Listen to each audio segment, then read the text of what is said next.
And we're back with On the Record with Kevin and Tiffany. 9:30 a.m. The Answer, home of conservative talk radio. All right, Tiff. This is just like with my headset. You come in, you take over everything. For those start y'all taking stuff from people. All right, that's a personal He's joke. moved himself to the front and made his name first. All right. Just like I have a headset at home, y'all. It's a Bluetooth. It's nice. It has And it's every noise time canceling. I like for my things to be my thing. So I charge up my telephone. I want my charger. I'm the only one with an iPhone because he has that whack Android, Instead, he moves my stuff around all the time, uses it, moves my headset, uses it. I'm like, why are you using my headset?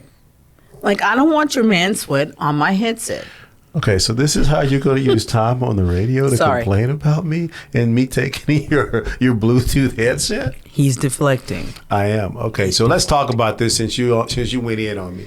All right, so let's talk about what are some of the things, right? So there's a lot of good things that are going on with the foundation and Yes. with just progress in kidney overall, right? Oh, there's phenomenal things. Now, people keep referring to the SGLT2Is. It's therapeutics. Everybody refers to them as the new therapeutics, but I just want to correct that they're not new. They've been around for 10 years.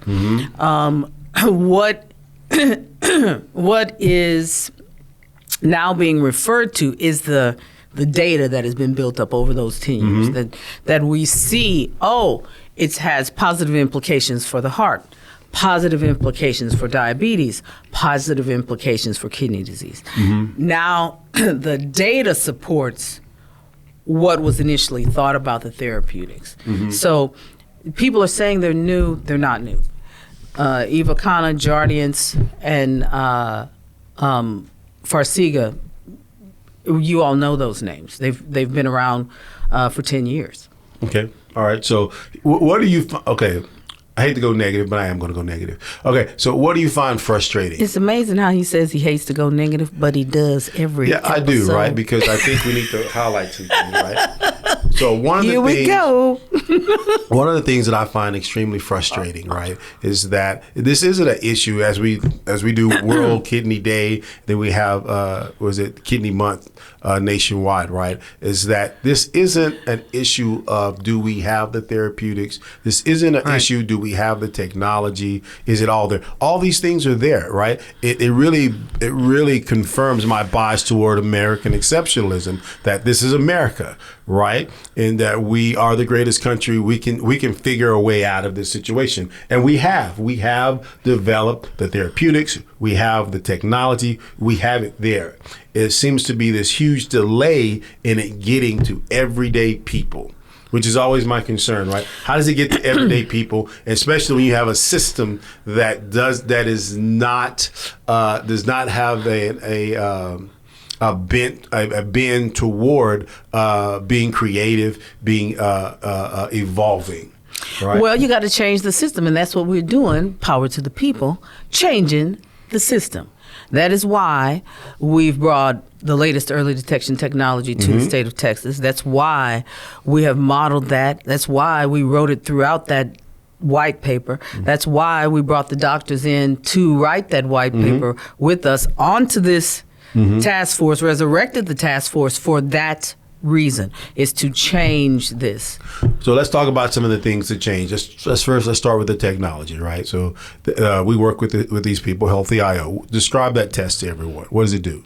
Well, it is an at-home albumin creatinine ratio test, which is your urine, and it shows if there's damage in your kidney. Okay. So you pee in a little cup. You put it on the green board. The green board then sends the result to me at the foundation, to us at the foundation, and it sends the result, and you get the result right there at home. It turns your phone into a clinical grade testing device. It does. So that is the phenomenon of the technology. There's no other technology like it in the world. Now, the phenomenal thing with us and what we did as Texas Kidney Foundation is that we concentrated our testing when we were in the FDA trials of this. We concentrated our testing on in the Black and brown community, because we were hearing the rumblings that said that Black and brown people don't take tests, that that it's because of non-compliance that we're disproportionately affected, that's part of the reason why we're disproportionately affected by these diseases. Which is not correct. And it's not correct. It's what we proved is that that's not correct. When we did the testing, we were up against other foundations, national ones, and insurance companies. And we outpaced all except one insurance company. And we really shouldn't have been able to outpace them, because we were concentrating in Black and brown communities and in communities that are disenfranchised, meaning people who do not trust the government and don't trust medical entities. There's a big distrust there, and that's even amongst white people as well, especially among the people that but we concentrated in Black and brown people, for the purposes of this study. And let me comment on that. And the reason that's important, and we say this all the time, right? How you treat Black and brown people is going to also determine how you treat everyone else. Yes. Right. And so a case study was done on Texas Kidney Foundation and the work that we did with the Healthy IO test, because we had such a high adherence rate. 40% of the people that we took the test, that we asked to take the test, took the test. That's a very high adherence rate.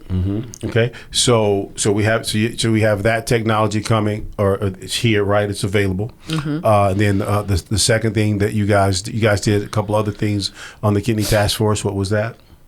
Now what that technology that I described is something that the Texas Kidney Foundation brought here.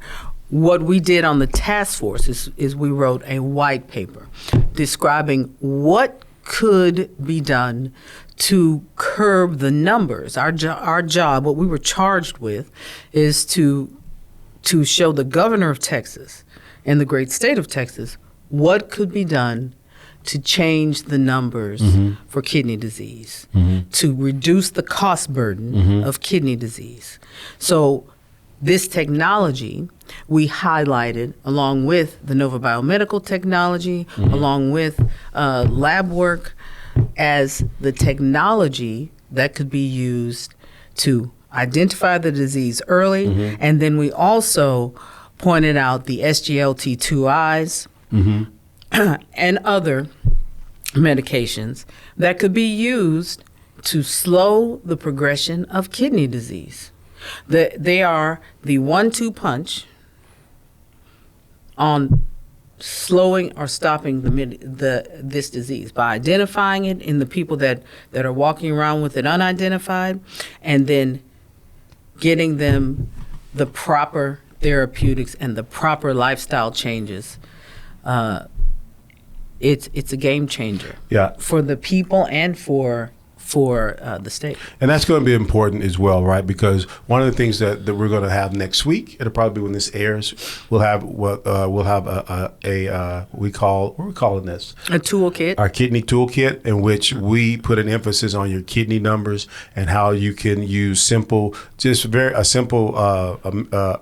heat map, and take your number, and you can get an approximation of where your kidney function is. Where you can ask, we give you the questions to ask your doctor too. Yeah, and so we give you the heat map, and then we give you the questions to follow up and ask your doctor. And it's really our way of equipping patients, which I refer to as consumers of healthcare, providing them the tools that they need to create a demand for understanding their kidney numbers, right? And so it's a place to start a conversation between the patient and between the doctor on that. Your doctor is supposed to be a part of your care team. So let's enlist them and make them a part of our care team. If they don't know about a piece of information, like something as important as SGLT2Is, then let's educate them. Yeah. And if they don't know that they should tell us in stage 1, or if they're not for whatever reason, let's ask. But we have to be proactive. Should we have to be proactive? That's another topic, but we have to be for our own health and for the betterment of our own families and the health of our families, we've got to be proactive and find out if we're in a stage of kidney disease, what stage we're in, and hey, what's our next steps? These are the therapeutics. What are we going to do here? And you've been listening to On the Record with Kevin and Tiffany on 9:30 a.m. The Answer, home of conservative talk radio.